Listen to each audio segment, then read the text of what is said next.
नमस्कार।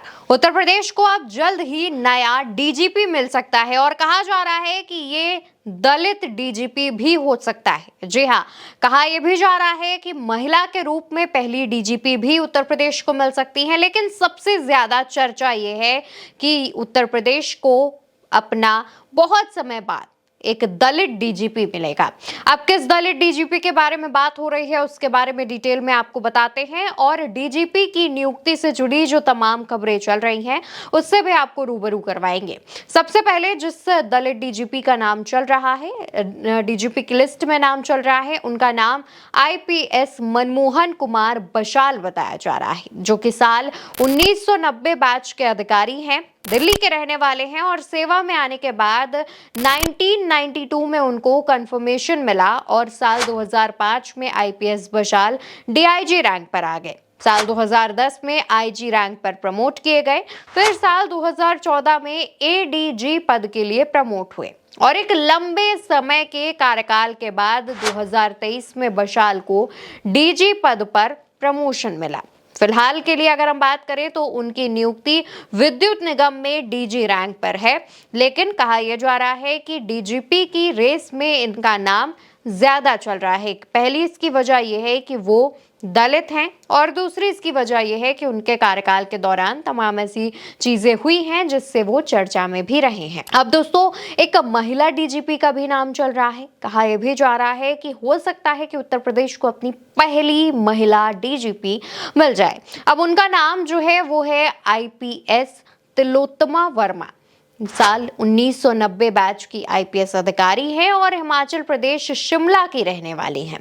साल 1993 में कंफर्मेशन मिला था और उसके बाद 2005 में डीआईजी, साल 2010 में आईजी, 2014 में एडीजी और साल 2024 में डीजी पद पर प्रमोट हुए और अभी फिलहाल की बात करें तो शिक्षण मुख्यालय में महानिदेशक के पद पर सेवाएं दे रही हैं। सबसे ज्यादा दो नाम यही चल रहे थे, जिसमें आईपीएस बशाल और महिला डीजीपी, महिला आईपीएस का नाम चल रहा था और कहा जा रहा था कि इन्हें डीजीपी की जब लिस्ट बनाई जाएगी, वो शॉर्ट लिस्ट, वो नाम किए जाएंगे तो उनमें इन दोनों के नाम रहने की भी संभावनाएं हैं। इसके अलावा और भी बहुत सारे नाम चल रहे हैं, लेकिन यहाँ पर सवाल ये उठता है कि क्या सरकार की तरफ से डीजीपी की नियुक्ति की जाएगी या फिर केंद्र सरकार की तरफ से। तो दोनों ही सवाल के जवाब ये हैं कि जो डीजीपी की नियुक्ति है वो एक समिति करती है जिसका गठन किया जाता है।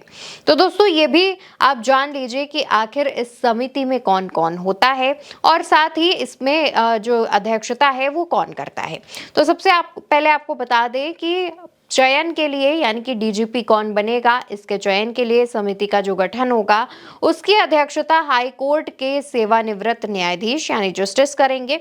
इसमें मुख्य सचिव, यूपीएससी का एक सदस्य, उत्तर प्रदेश लोक सेवा आयोग का अध्यक्ष या फिर कोई भी उनकी तरफ से नामित व्यक्ति, अपर मुख्य सचिव और एक पूर्व डीजीपी शामिल होंगे और ये बेंच मिलकर डीजीपी तय करेगी कि उत्तर प्रदेश का डीजीपी कौन होगा।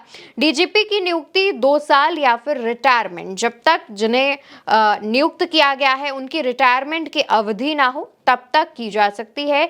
लेकिन अगर सरकार को कोई भी उनसे दिक्कत, परेशानी या असंतोषजनक उनका प्रदर्शन लगता है तो सरकार उन्हें बीच से हटा भी सकती है। ऐसा भी जो प्रावधान है वो डीजीपी के केस में किया गया है। दोस्तों, इन दो नाम के अलावा भी और भी बहुत सारे जो ऐसे नाम हैं अधिकारियों के, वो लिस्ट में चल रहे हैं जिन पर चर्चा की जा रही है। अब क्योंकि सरकार की तरफ से अभी समिति का गठन नहीं किया गया है तो कहा यह जा रहा है कि प्रशांत कुमार का, जो कि मौजूदा डीजीपी हैं, उनका कार्यकाल बढ़ाया जा सकता है। ऐसा होता है, लेकिन इसके लिए वजह बतानी होगी और इस पर वजह सरकार केंद्र सरकार को बताएगी, जिसके बाद केंद्र सरकार अगर हस्ताक्षर करेगी उसके बाद ही प्रशांत कुमार का जो कार्यकाल है वो बढ़ सकता है। इससे पहले 2 और डीजीपी का कार्यकाल बढ़ाया जा चुका है, लेकिन वो स्थायी डीजीपी थे। अभी की अगर हम बात करें तो प्रशांत कुमार कार्यवाहक डीजीपी के तौर पर है, वो परमानेंट डीजीपी के तौर पर नहीं है, इसलिए थोड़ा सा संशय बरकरार है। देखना होगा कि प्रशांत कुमार का कार्यकाल बढ़ाया जाता है या नहीं। मौजूदा प्रशांत कुमार डीजीपी हैं और उनका जो कार्यकाल है वो 31 मई 2025 को खत्म हो रहा है।